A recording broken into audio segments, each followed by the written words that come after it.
जय श्री राम।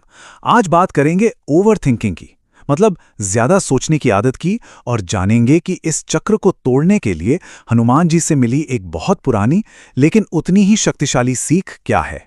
चलिए शुरू करते हैं। कभी कभी ऐसा होता है ना कि दिमाग में विचार बस दौड़ते रहते हैं, एक के बाद एक, जैसे कोई रेस लगी हो और रुकने का नाम ही नहीं लेते। या फिर कोई छोटी सी मामूली सी बात हो और वो घंटों तक दिमाग में घूमती रहे और बस चिंता बढ़ती ही जाए। और रात को जब सोने की कोशिश करते हैं तब भी क्या दिमाग शांत होने से इनकार कर देता है? अगर कोई इन सवालों से खुद को जोड़ पा रहा है तो ये कहानी उनके लिए एक रास्ता दिखा सकती है। इस बात को और गहराई से समझने के लिए चलिए एक कहानी सुनते हैं, राहुल की कहानी। राहुल एक बहुत ही साधारण, अच्छे दिल का लड़का था, लेकिन उसकी एक ही सबसे बड़ी परेशानी थी, ओवर थिंकिंग।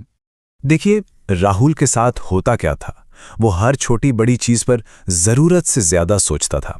मतलब किसी ने जरा अलग तरीके से बात कर ली तो वो सोचने लगता, कहीं मैंने कुछ गलत तो नहीं कह दिया।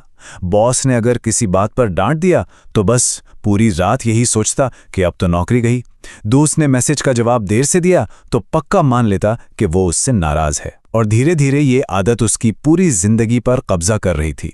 उसका कॉन्फिडेंस एकदम खत्म हो गया, रातों की नींद उड़ गई, और सबसे दुख की बात, वो जैसे खुश रहना ही भूल गया था। फिर एक दिन आया जब वो अपनी ही सोच के बोझ तले इतना दब गया, इतना परेशान हो गया कि उसकी जिंदगी में एक बहुत बड़ा मोड़ आया। अपने ख्यालों के शोर से पूरी तरह थक हार कर वो पास के एक मंदिर में चला गया।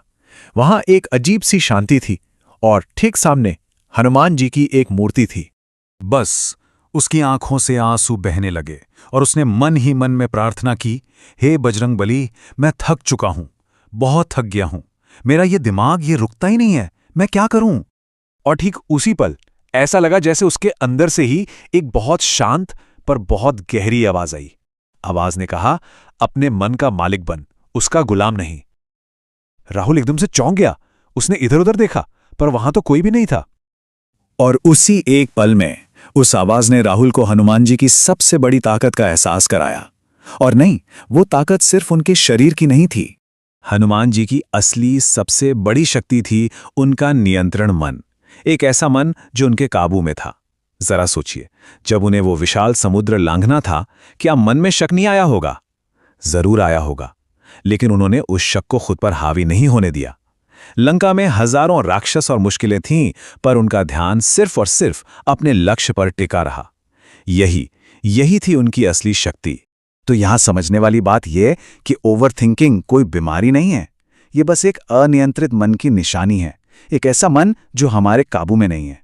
और जब मन काबू से बाहर होता है ना, तो वो हर राय का पहाड़ बना देता है, हर छोटी सी बात में सबसे बुरा ही सोचता है।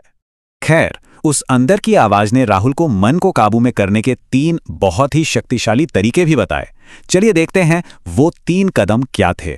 पहला, वर्तमान में जियो, यानी अभी जो हो रहा है उस पर ध्यान दो।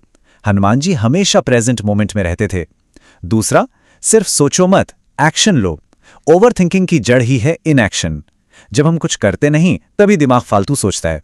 और तीसरा, नाम जप की शक्ति। जब भी लगे कि मन बहुत ज्यादा भाग रहा है, बस धीरे धीरे श्री राम जय जय राम का जाप शुरू कर दो। ये मन को तुरंत शांत करने का एक अचूक उपाय है।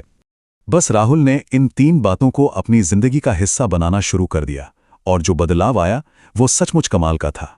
धीरे धीरे उसका मन शांत रहने लगा। अब वो छोटी मोटी बातों को पकड़कर नहीं बैठता था, उन्हें नजरअंदाज करना सीख गया था। वो अब अभी में, इस पल में जीने लगा था। और सबसे बड़ी बात, वो फिर से खुश रहने लगा था। वो अब अपने मन का गुलाम नहीं बल्कि मालिक बन चुका था। तो अब सवाल ये उठता है कि इन 3 तरीकों में से वो कौन सा एक छोटा सा कदम है जिसे आज अभी से उठाकर अपने मन को साधने की इस यात्रा की शुरुआत की जा सकती है? सोचिएगा जरूर। जय श्री राम।